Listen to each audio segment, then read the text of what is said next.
হেই everyone, মাসি Dibyendu Moni and you are watching Itha production YouTube channel. এবং আজকের এই ভিডিওতে জেনারেল ডিসকাশন হবে। 3টে টপিক নিয়ে কিন্তু ডিসকাস করবো, আগে থেকেই বলে রাখছি। এবং যারা এই ভিডিওটা দেখবে হোপফুলি কিছু না কিছু তোমাদের লাভ হবেই, একটু হলেও ভ্যালু অ্যাডিশন করবো। ফার্স্ট যে টপিক সেটা হচ্ছে ফর্ম ফিল আপ যারা করেছো এবং যাদের প্রবলেম আছে তারা কি করবে। দ্বিতীয়ত হচ্ছে ব্রাঞ্চ চুজিং। ব্রাঞ্চ চুজিংয়ের ক্ষেত্রে কি হয় না, অনেকেই বলে আমার দাদা ইলেকট্রিক্যাল নিয়ে পড়েছে, আমাকেও ইলেকট্রিক্যাল নিয়েই পড়তে হবে। তো সেই রকমটা নয়, ব্রাঞ্চ চুজিং কীভাবে করবে কিনা সেটা নিয়ে একটু কিন্তু বলবো। আর তৃতীয় নাম্বার সেটা হচ্ছে তোমাদের ডকুমেন্টস নিয়ে কিন্তু প্রচুর জনের প্রচুর কনফিউশনস থাকে। তো এই 3টে টপিক নিয়ে কিন্তু আজকের এই ভিডিওতে কিন্তু ডিসকাশন হবে। এবং আমার যারা অডিয়েন্স, ম্যাক্সিমাম স্টুডেন্ট কিন্তু গভর্নমেন্ট কলেজে ভর্তি হয়। ম্যাক্সিমাম স্টুডেন্ট গভর্নমেন্ট কলেজ কী করে পাবে, গভর্নমেন্ট কলেজের জন্য কীভাবে কাউন্সিলিং করবে, সেগুলোই কিন্তু জানতে চাই এবং সেগুলো কিন্তু আমি চেষ্টা করি প্রোভাইড করার। তো অবশ্যই কিন্তু চ্যানেলটাকে সাবস্ক্রাইব করে নেবে এবং যারা গভর্নমেন্ট কলেজ পেতে চাইছে অবশ্যই কিন্তু এই ভিডিওটাতে একটু লাইক করে দিও। এবারে প্রথমে একটু ছোট্ট করে বলে দিই, যারা ফর্ম ফিল আপ করেছো, ফর্ম ফিল আপ করার পর যাদের কোনো রকম কোনো ভুল আছে, রিভার্টেড হয়ে যাচ্ছে অনেকের, এখন অবধি যাদের ভেরিফিকেশন হয়নি তাদের কিন্তু কোনো সমস্যা নেই, পেন্ডিং আছে, মানে তোমাদের এখন অবধি ফর্মটা যেটা সেটা কিন্তু চেক হয়নি, চেক হলে ভেরিফিকেশন হয়ে যাবে।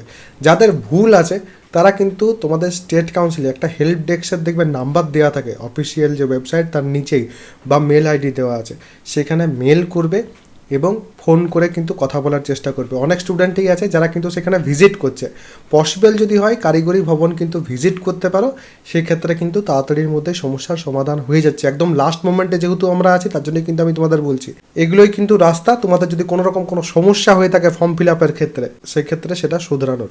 নেক্সট হচ্ছে ব্রাঞ্চ চুজিং।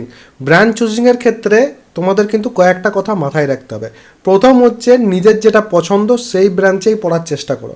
তোমার যদি কম্পিউটার সায়েন্স পছন্দ হয় আর তুমি যদি ভাবছো আমি ইলেকট্রিক্যাল নিয়ে পড়বো, সেক্ষেত্রে সেটা কিন্তু একটু সমস্যার। এবারে এমনটা অনেকে করে যে কম্পিউটার সায়েন্সটা একটু হাইপের মধ্যে আছে, কম্পিউটার সায়েন্সে ভর্তি হয়ে যায়, এদিকে সে জানে না যে কম্পিউটার সায়েন্সের ক্ষেত্রে বিটেক বাদ দিয়ে ডিপ্লোমাতে কিন্তু খুব একটা চাকরি নেই। আর যখন তুমি বিটেক করবে, বিটেকের পরও যখন তুমি চাকরির জন্য যাবে, মানে প্লেসমেন্টের জন্য যাবে, তখন কিন্তু মিনিমাম 60% নাম্বার লাগে এবং প্রিফারেবল হচ্ছে 75% ওর তার থেকে বেশি নাম্বার। যদি 75% ওর অ্যাবভ মার্কস তোমার থাকে তাহলে সেক্ষেত্রে ম্যাক্সিমাম কোম্পানিজ কিন্তু তোমাকে অ্যালাউ করবে বসার জন্য। আর যদি না থাকে তাহলে সেক্ষেত্রে অনেক কোম্পানি তোমাকে বসতেই দেবে না প্লেসমেন্টের জন্য। আর প্লেসমেন্টের জন্য যদি বসতে না দেয় তাহলে সেটা ক্র্যাক করা তো দূরের কথা। তাহলে সেক্ষেত্রে বুঝতে পারছো যে এই ক্রাইটেরিয়াগুলো একটু আধটু তোমাদের বুঝতে হবে এবং সেই রকমভাবে কিন্তু ব্রাঞ্চ চুজ করতে হবে। তাহলে যাদের কম মার্কস আছে তারা কোন ব্রাঞ্চ চুজ করবে? যাদের কম মার্কস আছে তাদের জন্য কিন্তু কোর ব্রাঞ্চেস হচ্ছে বেস্ট। ডিপ্লোমার পরেই প্রথমত চাকরি আছে কোর ব্রাঞ্চেসে, যেমন ধরো তোমাদের সিভিল আছে, মেকানিক্যাল আছে, ইলেকট্রিক্যাল আছে, কেমিক্যাল আছে, এরকম যে ব্রাঞ্চেসগুলো আছে ডিপ্লোমার পরেই কিন্তু চাকরির অপরচুনিটিস অনেক থাকে এগুলোর ক্ষেত্রে। এবং মার্কস যদি কমও থাকে স্টিল কিন্তু চান্সেস হাই যে তোমরা কিন্তু প্লেসমেন্ট পাবে, মানে চাকরি তোমরা তারপর পাবে। এবারে ব্রাঞ্চ চুজিং হলো, অনেকেরই এর সাথে সাথে আরও একটা প্রশ্ন থাকে যে দাদা আমি গভর্নমেন্ট কলেজ কত নাম্বার থাকলে পর পাবো?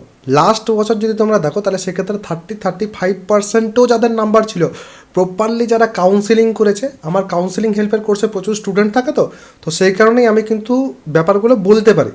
তো 35%ও যাদের নাম্বার ছিল তারাও কিন্তু গভর্নমেন্ট কলেজ পেয়েছে। আবার অনেকের এই 60% 70% নাম্বার থাকা সত্ত্বেও গভর্নমেন্ট কলেজ প্রথমের দিকে কিন্তু তারা পাচ্ছিল না কাউন্সিলিংয়ে ভুল করার জন্য। তো কাউন্সিলিং যদি প্রপারলি করো, তোমার যেমনই মার্কস থাকুক না কেন তুমি কিন্তু সরকারি কলেজ পেতে পারো। আর যদি কাউন্সিলিংয়ে গোলমাল হয় তাহলে সেক্ষেত্রে সরকারি কলেজ পাওয়াটাও কিন্তু মুশকিল হয়ে যাবে। এবারে নেক্সট হচ্ছে ডকুমেন্টসের ক্ষেত্রে একটা কথা আমি তোমাদের বলি, documents youth hub education search করলেই পুরো যে লিস্ট ডকুমেন্টসের যে ডকুমেন্টসগুলো তোমাদের লাগবে সেগুলো কিন্তু পেয়ে যাবে। এই 1-2 দিন আগেই আমি কিন্তু একটা ভিডিও বানিয়েছিলাম, সেই ভিডিওটাতে দেখবে তোমরা, documents youth hub education search করলে সেই ভিডিওটা পাবে। সেখানে গেলে তোমরা দেখতে পাবে আমি 2টো অ্যালটমেন্ট লেটার দেখিয়েছি। প্রথমে এপিসি রয় পলিটেকনিকের একটা অ্যালটমেন্ট লেটার দেখালাম, তারপর আরও একটা কলেজের কিন্তু অ্যালটমেন্ট লেটার দেখালাম। এবং তারপর তোমাদের কিন্তু পুরো যে লিস্টটা কী কী তোমাদের ডকুমেন্টস লাগবে সেখানে কিন্তু আমি তোমাদের দেখিয়ে দিচ্ছি। সেখান থেকে একটা স্ক্রিনশট নিয়ে নিতে পারো, যেটা তোমাদের জন্য কিন্তু খুবই ভালো হবে। এবং সেই অনুযায়ী ডকুমেন্টস কিন্তু রেডি করে রাখবে। যে 3টে ডকুমেন্টস বানানো, যেমন ধরো তোমাদের ডমিসাইল সার্টিফিকেট আছে, অ্যান্টি ট্যাগিং সার্টিফিকেট আছে, মেডিকেল ফিটনেস সার্টিফিকেট আছে, সেই 3টে ডকুমেন্ট কিন্তু তোমাদের বানাতে হবে। অ্যান্টি ট্যাগিং যেটা সেটা কিন্তু যখন তোমাদের অ্যালটমেন্ট আসবে তারপরেই কিন্তু তোমরা বানাবে। মেডিকেলটা আমি তোমাদের যে প্রোফর্মা সেটা দিয়ে দেবো, বা আমার চ্যানেলে অলরেডি দেওয়া আছে, medical fitness youth hub education search করলে সেটা পাবে।